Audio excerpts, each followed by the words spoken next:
Qu'est-ce que c'est une tribu urbaine? Ce sont des groupes humains qui essaient de vivre en marge de la société avec leur propre culture et ils sont différenciés particulièrement des autres grâce à un style vestimentaire particulier. Leurs membres partagent le même goût, la même orientation sexuelle ou religieuse ou encore la même façon de consommer. Ces groupes sont apparus par un phénomène de sur du modèle social précédent basé sur l'individu. Les emo. L'emo est un sous-genre du punk hardcore.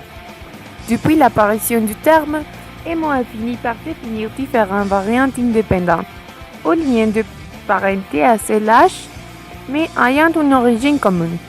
Son utilisation, notamment en ce qui concerne le fait de savoir quels groupes peuvent recevoir ces qualificatifs, est sujet à controverse. Les gothiques. Le mouvement gothique est apparu entre la fin des années 1970 et le début des années 1980 au Royaume-Uni, après les mouvements musicaux punk et post-punk. Il s'est en partie inspiré du cinéma expressionniste allemand, du fantastique et du roman gothique. Les mouvements et son esthétique se sont propagés sous des formes diverses en Europe et aux États-Unis. Il se caractérise visuellement par un important souci d'esthétisation et de théâtralisation, avec un attrait marqué pour les éléments sombres et parfois provoquants. Il existe ainsi un code vestimentaire. La mode gothique est essentiellement basée sur le noir et les couleurs sombres.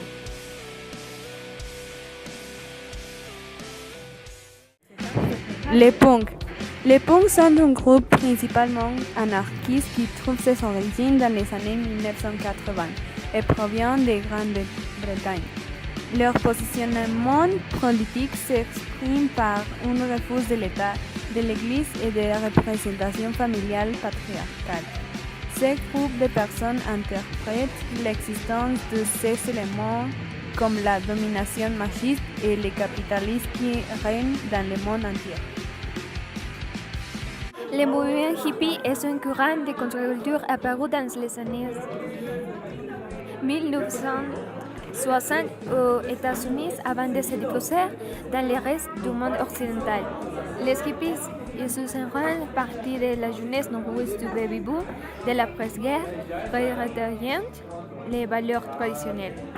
Le mode de vie de la génération de l'expérience et la société de consommation.